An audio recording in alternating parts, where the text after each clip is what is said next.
And a good Tuesday, everybody. Welcome into the It's Official podcast, First Bet and Express Bet on the air. It's Jeremy Plonk and Jeff Siegel. Each Tuesday, we review 5 hot topics from the previous weekend. There was really nothing hot in Parx over the past weekend. It was cold, it was dreary, it was damp, but the racing was pretty good, Jeff Siegel. So we're going to have a real Parx flavor to our reviews this week.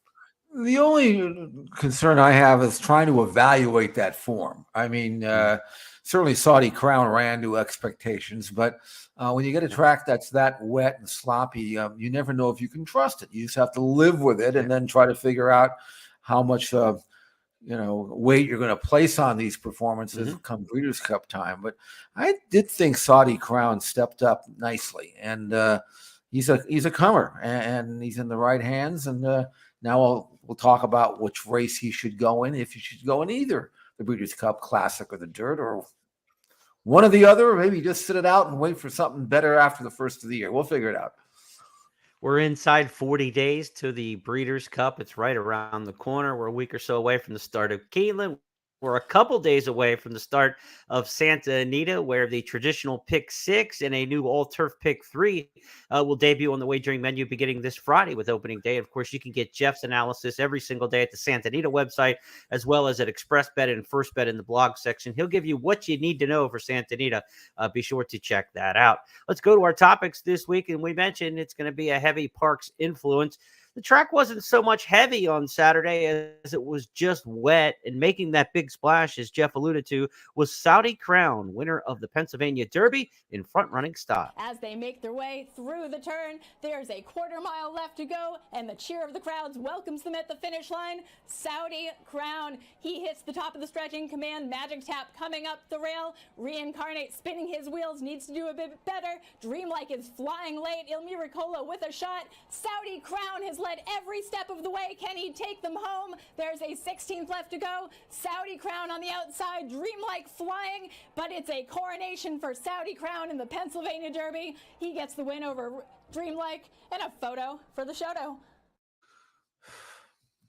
Not a bad effort there at all. The fractions were solid enough. I mean, 47 and change over that racetrack to go 1.125 wasn't bad. It wasn't like it was just completely gifted to Saudi Crown. I think he was just the best horse, and they put him in the most advantageous spot on those kind of track conditions. We know he likes to run to the front. He was the favorite, and there was no surprise that he was just able to outrun this group. No, and there's one situation where I'm not going to say that the track moved him up, even though he did get beat a nose in the Jim Dandy last time out over a wet track against Forte. But if you go back and look at his Dwyer, nothing wrong with that race. In fact, that race earned the 106 buyer number, 3 races back, a career top. This one was 105, but he's turned into a very consistent colt. Now, you might say, okay, yeah, he's running great, but is he a need the lead type? I don't know. I mean, his last 3 races were all, in fact, his last 4 races were all in the front end, and he's obviously a colt that's lightly raced. He's only had now 5 starts. Maybe down the road as a 4-year-old he'll learn to sit off and stalk if the situation warrants it. But this was an outstanding race, and it was also a very good race for Dreamlike, who had shown some promise, although his last race was bad, but he had showed some promise before that. Of course, he was beaten ahead in the Wood Memorial earlier this year, another lightly raced colt. So I thought this was under the circumstance, considering the speed figure was strong, a very legitimate race for 3-year-olds. And I think both Saudi Crown and Dreamlike have a chance not only this year to close out the season in a good style, but then become important members of the 4-year-old crop next year.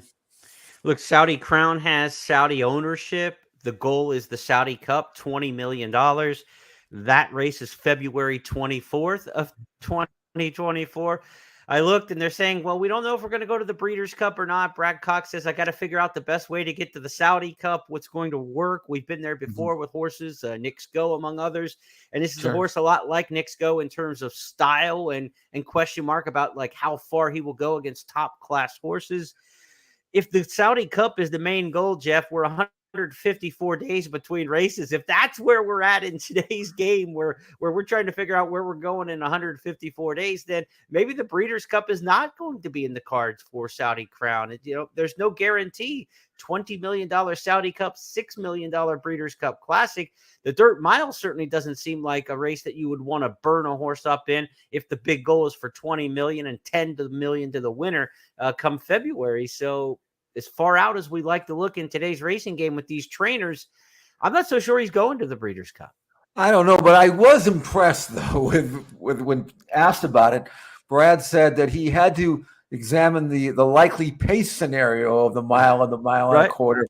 And this is something that old school trainers, when I grew up, of course, I'm about as old as they get. But I mean, when you talk about trainers that I started meeting in the early 70s, and we never talked about that. They never talked about numbers or pace. They just, I mean, you talk about Charlie Whittingham. I'm sure in the back of his mind, he knew about it, but he never really expressed that was the issue. He sent a horse out there, no matter what it was, he was going to win it. At least he thought. But the new school guys, and I say I regard new school as anybody in the last 30 years, right? Is such where there's so much in interpretation and analysis, but they can do that now because they have so many options. They can really do pick their spot. I don't know if Saudi Crown would want to. Mess around anymore with the best in the going a mile and a quarter. Mm-hmm. But I'm not that overwhelmed with the milers. I'm sorry, and I don't know why he wouldn't take a shot at that. It would tick him over nicely for February or whenever that race is going to be. And I could see Brad opting for a race like the Breeders' Cup Dirt Mile.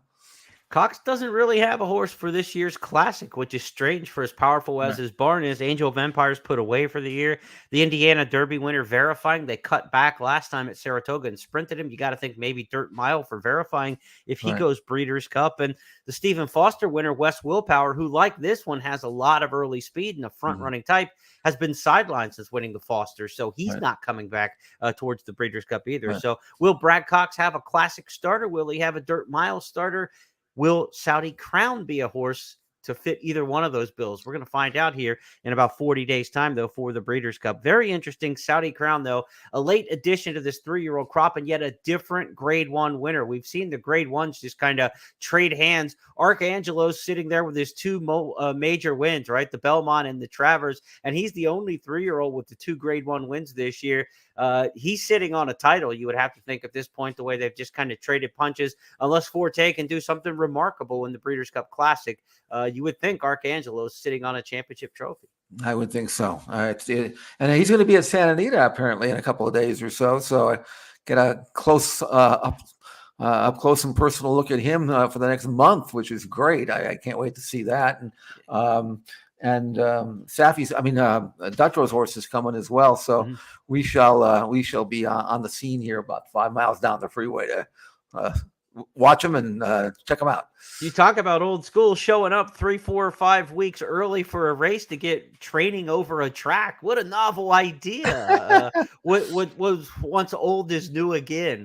Jenna Antonucci bringing in Arcangelo early for this year's. And Wada Barrio too. He's going to be here, as I mentioned. So let's we'll maybe information overload won't do us any good, but we'll try to figure it out.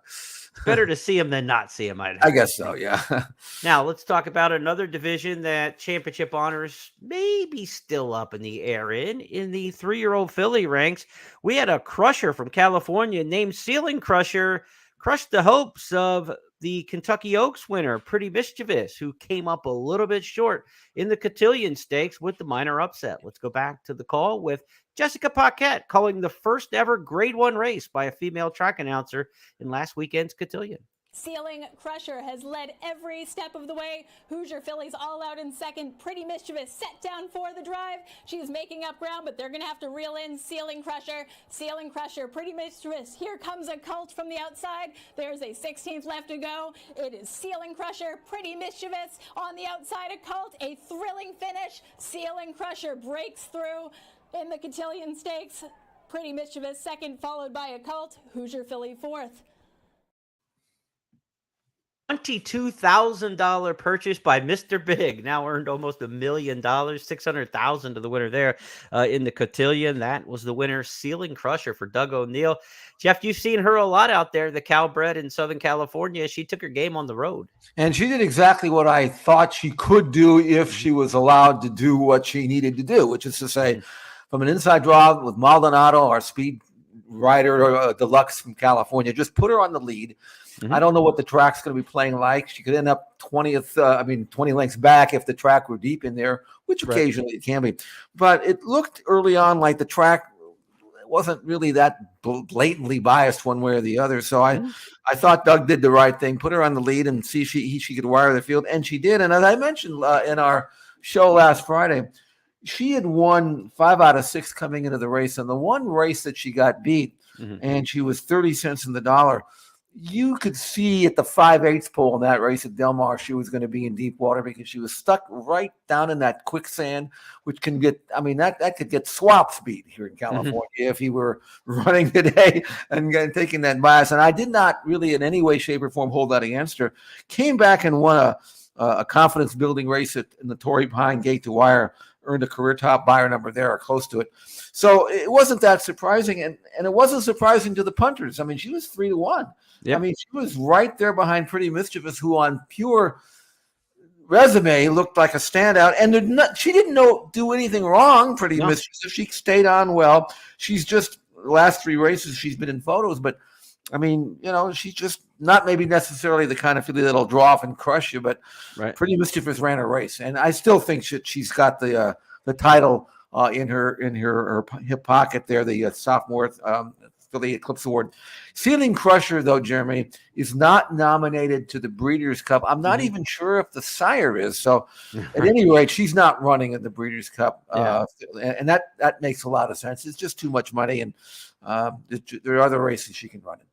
The La Brea will be on opening day of the winter meet at Santa Anita on the 26th. That's a grade 1. Maybe you get a chance there to cut back off a layoff 7/8 of a mile when they'll run her there. She's run sprints in the past, so she would certainly be, a very, very tough filly to beat in the La Brea Stakes. Maybe that's where she ends up. As for Pretty Mischievous, you talked about her being in photos. She won her last 3 races by a half length combined. The last 3 wins by a half length. She got beat by a half length here. So when you talk over and under, she's dead even, and she's never run worse than second this year. So it's been a great campaign for Pretty Mischievous. I don't know about her taking on the older horses, though, Jeff, especially at a mile and 1/8. I don't think she's a Breeders' Cup distaff horse. Well, on pure numbers, she's not. She's gonna fall short when you get the PPs out and you check your whatever speed figure system you use. You're going to see a discrepancy that is going to be hard to accept. And yet, she's had a hard campaign, hasn't she? She's run 6 times, but every race she's had to lay her body down. I'm not sure if Brendan Walsh is going to do that or not. It's tempting to do it. Why not? It's the end of the year, and if she doesn't run well, you can always put her away and give her the winner off. So maybe she'll show up. You just never know. So I'm not going to rule her out. I like the way a Colt finished as she's a developing filly, and I'm not sure how much the off track moved her up. But I thought this was a legitimately good race for 3-year-old fillies, and the form held. And I think we've got the makings of some very nice fillies that will turn 4 next year. The older division, whether it's the Colt or the fillies and mares, always could use some help. We know that. And I think this group will supply that help next year. You think really the first big one on the calendar for the distaff divisions usually in April, when we see the apple blossom at Oaklawn, and then they kind of gear up for the rest of the year. So those could be the kind of horses that we're looking at next spring as 4-year-olds. Next, we go to our third topic on the big board this week, and it's a colt name or gelding name next. What's next for this horse after a 25-length victory in the Greenwood Cup? Become a marathon specialist. Let's take a look at the Doug Cowens trainee at Parx last weekend, winning by a pole. Next has been unleashed. He is putting some daylight between himself and Riding with Biden, who's trying hard in second, but Next is just putting on a show as they go through the turn and hit the top of the stretch. Next, a gray horse on a gray day, and he is in command. Riding with Biden in on the rail, splashing up the rail, but it is all about Next, the true marathoner, just striding home. It's just a matter of how much he wants to win by with a 16th left to go, and Next gets the win in the Greenwood Cup. Next, your front-running winner. So, Jeff, when you rack up big victories, 25 lengths is awfully big. But this horse in his last 5 starts or 6 starts had won 5 of them and had 11 and 18 length wins already on the resume. So, blowouts are nothing new to next. And, geez, what do you make of that performance? Well, I'm looking at his form. He was claimed, believe it or not, for $62,000 back in April at Keeneland in 2022.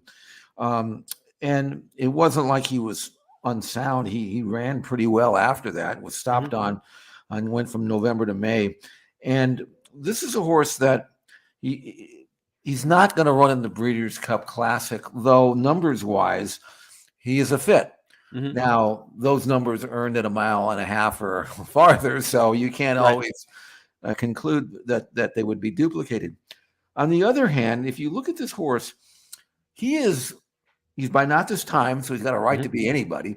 He is a gelding, though. If this horse were a full horse, they might take a shot at the Classic because he's a horse that would be a stallion maker.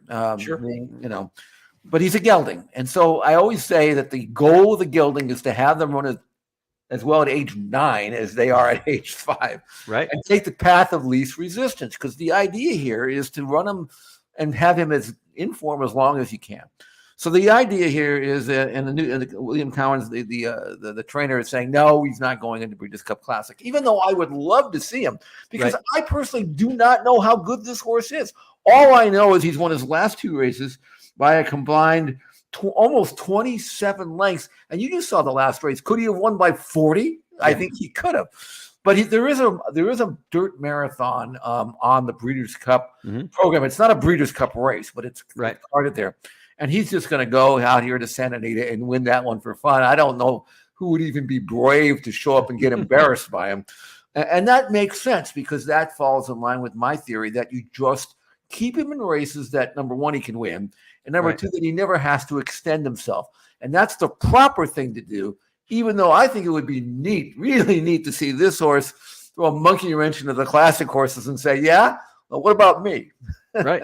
He's won on the big stage. He won the Brooklyn. He won on Belmont Day. He certainly can handle some hubbub. He won the Thoroughbred after Carolines, that Breeders' Cup weekend race that you're talking about, last year at Keeneland. So again, he's won on big stages, and he'll go back and try to repeat the title in that $250,000 race. I don't know if you're going to travel all the way to Southern California for $250,000. I get it. You're 3 to 5 for $250,000, but $6 million, you're already making the road trip. Yeah, I don't know if I wouldn't be just let's get him out there and see how he's training first before we determine that he's going to run the Thoroughbred after Carolines and not the Classic.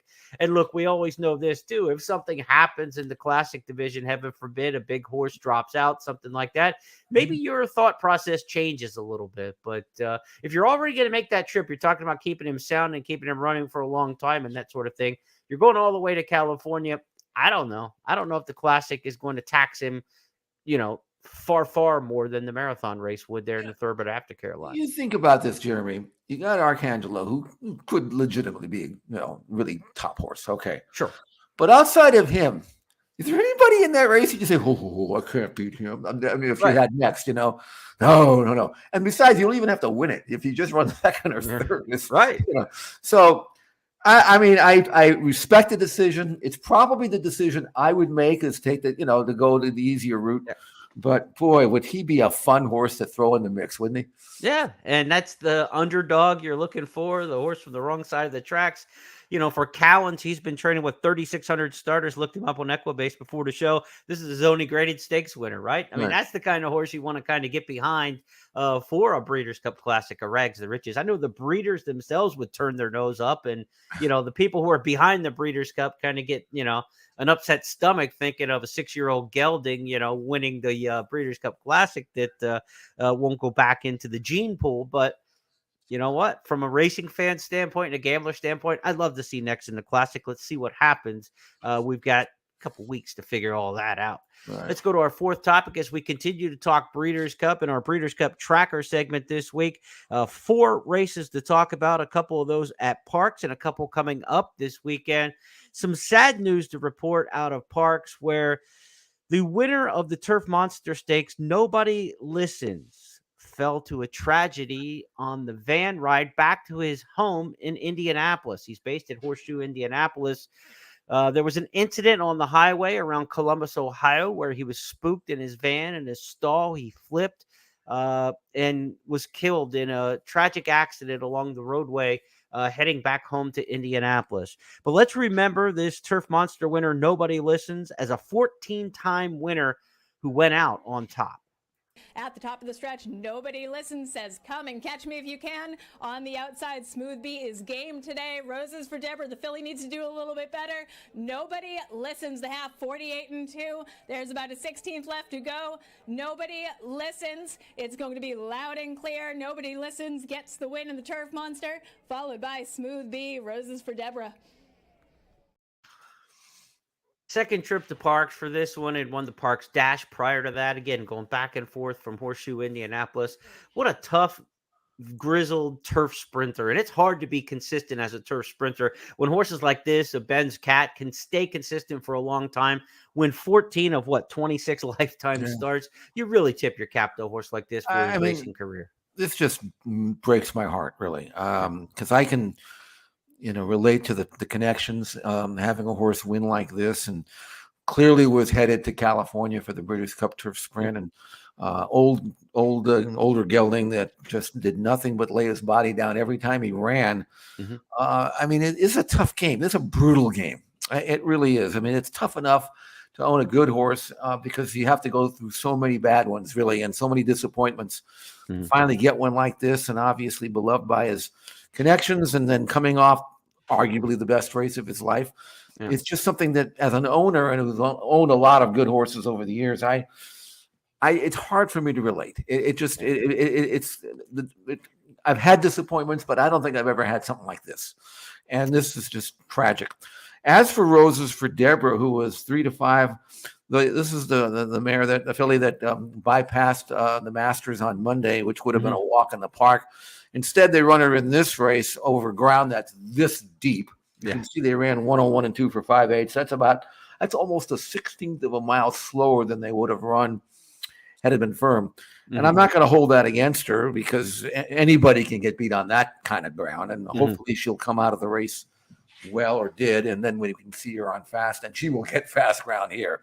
She'll get a pull top table type of grass course here, where she can bounce back for that. But I mean, the whole race, I'm just depressed thinking about it. Yeah. Salute there to Nobody Listens. Again, passed away on an accident on the highway driving back to the Horseshoe, Indianapolis home base for that runner, for trainer Tim Eggleston. Okay, Jeff told you that Gunite was a little vulnerable Saturday at Parx. In our handicapping podcast on Friday, first call, we handicap 8 stakes races each weekend. And Jeff said, Gunite is the horse to beat, no doubt, in the Parx Dirt Mile, but he's not as good around 2 turns as he is 1. And Jeff, you witnessed that same handicapping thought process with last year's Breeders' Cup Dirt Mile with Gunite. And so what did you feel against this level of competition at Parx? Do you think he could still punch him out? I mean, he came up short on Saturday, of course. He can't run long. I mean, it's just, when I really gave him a big chance in the Breeders' Cup Dirt Mile last year, and he had such a good trip. I mean, he broke running. He was stalking. He had the same trip then as he had here. And turning into the stretch, he's supposed to punch it in, and there was nothing. There was nothing that I could figure out was an excuse. To me, I always have this theory about, if you can't really run long, you will first time around 2 turns. Yeah. He couldn't even do that. I mean, so in the Breeders' Cup Dirt Mile, he faded the 4th against horses he really should have beat. Now he's coming into this race. He wins at Churchill. He gets beat ahead, and the Vanderbilt runs great to Elite Power. Then beats Elite Power. How much sharper and better could you have possibly been entering this race on a stretch out than gone out? And the same thing happened. He's got a perfect trip, and turning to the stretch, he comes off the bridle. He finishes a well-beaten second to Nimitz Class, who is, nobody has ever, confused him with a top class grade 1 type horse. And now Steve Asmussen has a problem because what does he do with Gunite? Does he back him up to the sprint? Well, logically he would, Right. but he's already got Echo Zulu in there. Right. But that's what I don't understand. Why is Echo Zulu running against the boys? Why isn't she running against the girls again? Well, he's got Wicked Halo in Society for the for the Philly Mare Sprint. Steve, Yeah, they're no slam dunk win though. He's got three really good Philly Mare sprinters. So he's got to separate them somehow. I don't know because do you run two of them in the Philly Mare Sprint and then run Gunite and Echo Zulu maybe in the sprint? I think Echo Zulu at 6 furlongs is awfully good. At 7, I think she'd be just as effective. I don't think the distance. Oh yeah, she's proven to be that. So I mean, he's got a good problem to have. He's loaded with sprinters like he has been in recent years. Matoli, Yalpon, so many of them in recent years for Asmussen have been so good. Jackie's Warrior, going 6, 8, 7 furlongs. So he's got to make a decision there on what he wants to do. We might say, well, the off track, right? We give an off track excuse for some of the stuff that happened at Parx, but Gunite had run great on off track. Right? So none of that form was there at all. And it was the Penn National based Nimitz class for Bruce Kravitz, as you talked about. Not going to be mistaken for a grade 1 horse, a very good regional mid-Atlantic stakes horse, but not a horse who should beat a horse who's looking at favoritism in a Breeders' Cup division. Well, one other thing that I want to bring out here is all these decisions that Steve's got to make. Does he put the filly here? Does he back the filly up there? You've got Gunite. He's a gun runner stallion. He's worth more potentially than all of those. I mean, he's your number one priority. Okay. Yep. You want Gunite to win a Breeders' Cup. And if he beats the filly, I mean, that's how it should work out anyway. I mean, Echo Zulu's already won a Breeders' Cup. Yeah. She's a champion. If she runs second, it's not going to hurt her value one bit. But if Gunite goes out there and wins the Breeders' Cup Sprint, that's something you can sell as a son of gun runner next year. Yeah. That's the priority. Who cares about the fillies? Worry about Gunite. That's your meal ticket. Good call there, Mr. Siegel. You always know how to follow the money. That's why I like talking with you. You get to figure where the money should be laid down. Let's go to a couple races coming up on our Breeders' Cup tracker for this week. We've got Breeders' Cup Preview Day at Santa Anita. We also have it at Belmont at Aqueduct on the NYRA circuit. And in New York, we've got the Woodward Stakes and the Joe Hirsch Turf Classic, 2 races for the Classic and Turf division coming up. And some interesting runners here because the Woodward Stakes expected to lure Algiers for trainer Simon Crisford. We saw this horse finish second earlier this year in the Dubai World Cup, and they're taking an interesting path, perhaps, to the Dirt Mile, not the Classic. So let's go back and remind folks a little bit about Algiers from the Dubai World Cup this spring and then get your thoughts. Into the stretch of the Dubai World Cup, Bendoug, Algiers. These two turn for home 1-2. They're side by side with 3/16 of a mile to run. And from the back of the pack, here comes Ushba Tesoro with a rush on the far outside. Algiers to catch. Ushba Tesoro gains in, goes by. Ushba Tesoro hits the front. Ushba Tesoro wins the Dubai World Cup for Japan. Algiers and Emblem Road were in a...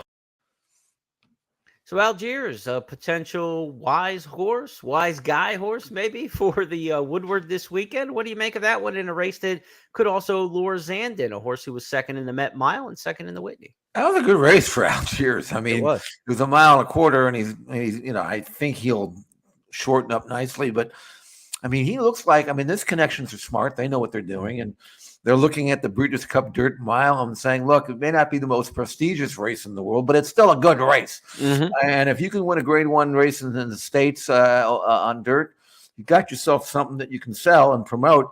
And that race, what we just saw right there, might be better than, anything we've seen. I mean, I don't think anybody is going to run away and hide from Cody's Wish around 2 turns. So, I'd like to see him win. I want to see some mix it up. I want to see some contention in a race like that. The Breeders' Cup Dirt Mile sometimes gets lost, but it can be a really intriguing, interesting race. And if Algiers goes out and performs as expected, you're going to have to take him seriously come Breeders' Cup time, no matter who shows up. What if he runs off the screen in the 1 1/8 Woodward at Belmont at Aqueduct on Saturday? They have to think maybe, I don't know, this isn't the toughest classic in the history of the world either, right? Just like we're talking with next, you can go out to Santa Anita and say we're going to that marathon race, but if things break right and you're really training well, maybe you get tempted into a classic. Maybe Algiers could be a classic horse. That was the Dubai World Cup. It's 10 furlongs, the same classic distance that you'll be looking at Santa Anita. So why not? Let's get through this first obstacle, though. Right. We haven't seen a lot of just wow moments this year in the handicap division amongst the older horses for sure. So we're looking for one of those. We're eager for it. And this is a fresh face, at least to the U.S. scene. So Algiers in the Woodward Stakes, Saturday, Belmont at Aqueduct. Also on that card is the Joe Hurst Turf Classic. And we know we have a shipper coming in who already has credentials here in the U.S., while Algiers will have to make his name in the States. Last year, Rebels Romance already did it in the Breeders' Cup Turf, and he's back in the Joe Hurst Turf Classic, and it could be 2 or 3 horses maybe from last year's Breeders' Cup Turf coming back in that race. We'll see what the entries on Wednesday. But let's go back and look at the Breeders' Cup Turf win at Keeneland last year by Rebels Romance, who returns here this Saturday. A swing out 3 wide for the stretch drive. Then it's Red Knight, Gold Phoenix, Mishriff on the far outside trying to put it in a run. Rebels Romance is coming too. Nation's Pride's got to do better. Here comes Rebels Romance. Rolling on the outside. Warlike Goddess makes her bid down toward the inside. Rebels Romance down the center of the course has it close to home. Rebels Romance wins the turf over Stone Age. Warlike Goddess was third. Mishriff finished fourth. We'll see with the final entries, Stone Age, Warlike Goddess being bandied about as maybe potential horses also to go in that Joe Hurst Turf Classic. So this could be a good one. And after a really soggy week where racing was washed out last weekend on the NYRA scene, it's probably still going to be some give in the ground, which those Europeans should love. Yeah, I mean, Rebels Romance came over last year. We talked about him extensively before the Breeders' Cup.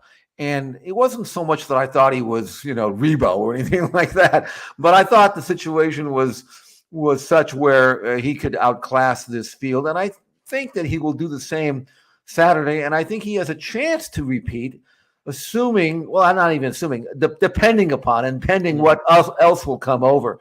Right now, there's some extraordinarily talented 3-year-olds that are being talked about coming over here. We know what the Americans are like. I mean, it's just, they're just overmatched, and so I am expecting Rebels Romance, who's not had a good year so far this year. He was nowhere in Dubai, and then his last race, he tripped and fell top of the stretch in a race that looked like he was sure to win. So, but if he's training well and doing well and shows up with his A game, he'll win on Saturday, and then we'll have to figure out whether he is the best of the Euros or there are others that might come over and be even better than him.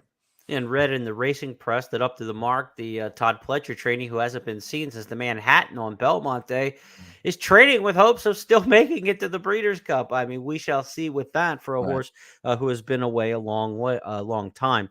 A couple other notes on our Breeders' Cup tracker before we change gears here. Inspiral, one of the top fillies and mares in Europe, they announced that she could be heading here for the filly and mare turf. So that would be a big get for the Breeders' Cup to get Inspiral. We saw that news coming out this morning in the international press, as well as a potential return for Derma Sotogake.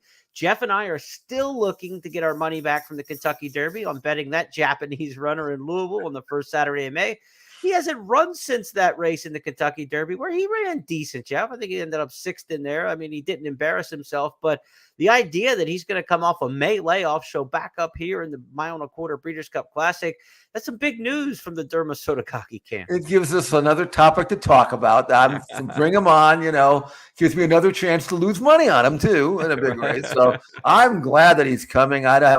He's another horse that we'll watch. I remember when he came over for the Derby, he trained like, who the heck, what is this, Yeah. And then he ran. He didn't run that bad. I think he kind of lost his chance at the start because he got shuffled back, and that's not what he wants to do. But yet another piece to the puzzle in a classic last year where it was all about Flightline, which was great, but there was no level of competition you could hang your hat on. This is different. You know what I'm saying? This is going to be fun. And I just hope they all show up and it'll give us a great several storylines for the premier race of the day. Let's wind up our high five on the big board with our typical finale, the Stars of Tomorrow. We're looking for horses who broke their maiden in most recent starts, 2-year-olds, 3-year-olds that you might want to look for. This one for trainer Norm Cass. He debuted September 21st at Churchill Downs. The name Mo Fight, the son of Uncle Mo, looked very impressive in this third career start. They come for the top of the stretch. Archie the Giza tenuous lead off the turn. Mo Fight to the attack. Showdown King is there. Single Dot Yacht. Spielman is coming down the center. Now second. 3 lengths to make up. 1 furlong to go. Mo Fight has kicked clear though. Mo Fight by 4. Spielman a clear second. Single Dot Yacht third. Mo Fight first. 5 lengths in the end. Some babies dazzle you from the beginning. This one took a little time to get good, but that third start, Jeff, is very promising. Well, you look at his speed figures, and they've gone from here to way up here. This was this was spectacular. A mile in 34 and 3, last quarter in 24 and 1. What I loved about his race was that he relaxed so nicely down on the inside, took a lot of dirt, didn't pull, didn't try to run off and do anything dumb, just kind of sat there. And then he was angled to the outside and then quickened like a really good colt. As you mentioned, this was just his third start, and he's made massive progress between his first and second and third. Oh, yes, he's by Uncle Mo. And he's a Mayfull. So he's got some growing up to do and maturing to do. And I think that this is a colt, again, it's too late for him to make any great mark as a 3-year-old, although I think he could, step right up and run in the stakes horses. Yeah, but I'm looking as a future star as the 4-year-old division turns around. I'd love to see him, mature at the same rate. So many different possibilities for a colt that could be a good grass horse, could be a distance horse. Great turn of foot. Obviously, he's a miler. Mo Fight is one to put down. I mean, next winter, you might be hearing a lot about this colt.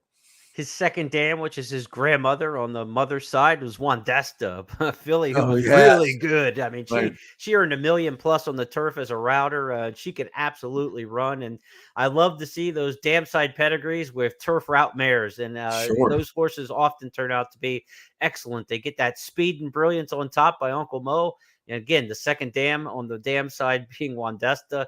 There's a lot there to like about Mo Fight, our star of tomorrow. Okay, we've got a bonus topic for you this week. Took a request on Twitter. If you ever have any questions that you'd like to see us answer on the show, be sure to look us up on Twitter at Siegel Racing, at Horseplayer Now. And also you can put comments in the section here on our shows if you're following on YouTube, and we'd be glad to take those questions and put them in a future segment. We were asked earlier today who we might like as a early look for a Breeders' Cup futures bet right now. Well, what I did is I went to oddschecker.com, the very good website that looks at all of the European bookmakers, the UK bookmakers, and here are the favorites in the various divisions, Jeff, of what they're posting odds on and taking bets right now. Anti-post wagering, as they call it, in England. No odds being offered right now on the juvenile turf or juvenile fillies turf among the Friday races, but Prince of Monaco, the favorite right now in the juvenile. Tamara, the favorite at a 7-4 offering. That's kind of an average of the odds of about 6 or 8 different bookmakers. And juvenile turf sprint, Big Eves is the favorite there. If you look on the Saturday side, Archangelo, your classic favorite right now. The Coolmore runner, Augusta Rodin for Aidan O'Brien, the favorite right now in the turf. Nest in the Distaff division, defending champ Elite Power in the sprint. And you see the other favorites down the line. Echo Zulu, favorite in the filly and mare sprint right now, as far as the bookmakers go. But as we've alluded to, she may be going in the sprint. We will see how all that shakes out. So our thought of our question for our thoughts of who would be the early bird play right now. If you had one horse to play in the Breeders' Cup, let you take it away first, Jeff. Well, if someone could guarantee me 7-4, I'm not, it's not horrible on Tamara. Now, there are a couple of fillies in that race, Bright Work and Vivi's Dream, who aren't slouches. I mean, they are really good fillies. But I've seen enough of Tamara to know that in her own backyard, over a track I know she likes, over distance, I'm certain, not only am I certain to handle, but I think she'll actually improve at it. To me, she seems like the one that I would have the most confidence in at this time. She's not going to run before then, but that's fine. Richard Mandela, he knows how to get her ready.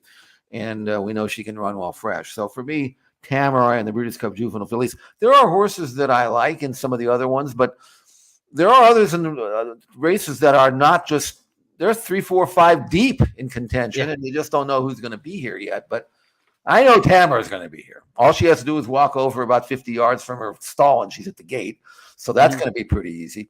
And I do think she's exceptional. I'm going to take a feather out of your cap here. I'm going local California. I like the Chosen Vron in the Breeders' Cup Sprint this year. I like the local horses like East, Midwest, West in the Sprint division. When the Breeders' Cup is in the West, give me the West Coast horses. Sure. The Chosen Vron is a really good Calbred, and his race last time out at Del Mar was really a clincher because it was probably the most prestigious race that he's won in his career, winning the Pat O'Brien. But he hadn't had a great record at Del Mar. He's like 14 for 17 lifetime, right? He hardly ever loses, but 2 of his 3 losses were at Del Mar from just 4 previous starts. So you think maybe he's not as good at Del Mar. Then he has a signature career victory last time over the track at Del Mar. He gets back to Santa Anita, where arguably you might say he's better. I really like the Chosen Vron, and I like his possibilities for Eric Kruljack in the Breeders' Cup Sprint. So for a fan who asked the question, who do we like early in the Breeders' Cup Sprint? Tamara for Jeff in the Juvenile Fillies, and the Chosen Vron for me in the Breeders' Cup Sprint. So we're going with a Southern California flavor, both of us. You know, my filly is never lost. And you said something in the middle of your description there, hardly ever loses. That's an understatement too. Yeah. I mean, I don't even know how many he has lost, but not many. And again, another horse out here in California, we can watch him train and get a pretty good feel as to what he's up to. And we know he loves the track. And California sprinters will do well. It'll be very, very interesting to see, though, if Echo Zulu does show up and run against the males and a race and a horse like the Chosen Vron. So, I mean, one thing, sometimes these races fall apart in the last minute, and it just kind of, the best horses sometimes don't show up. But right now, if we don't have any really truly superstars, boy, do we have some contentious races. And that's what the gambler wants. And some defending champs, you get Elite Power, you get Cody's Wish, you get some of those horses back to the Breeders' Cup. It'd be great to see. You know, that's fans like those Rebels Romance. I mean, we've got a chance to have several defending champs back again in this year's Cup races. So that'll be great. We will follow it all in the weeks to come. We're, I don't know, little less than 2 months now to the Breeders' Cup, something like 6 weeks. I mean, we're just doing the big preps are coming up this week. Some of the big preps this week in the last so that's the around. 5-week out mark. Yeah. And then we'll have a couple more preps next week. So it's an exciting time of year. We're going to track it all for you here on It's Official in our recaps, and we're going to handicap the races for you each and every Friday on our First Call podcast. So be sure to join us at Express Bet and First Bet on social media for those, and Express Bet on the YouTube channel each and every week as we give you these Tuesday and Friday podcast offerings. If you're watching on YouTube, be sure to like and share this video with others so we can help grow our audience. And if you're following along on social media or your typical podcast locations, be sure to just keep following us and let your friends know about the It's Official podcast. Jeff and I will be back on Friday for First Call. On behalf of everybody at First Bet and my partner, Jeff Siegel, I'm Jeremy Plonk. Have a great week. We'll talk to you Friday.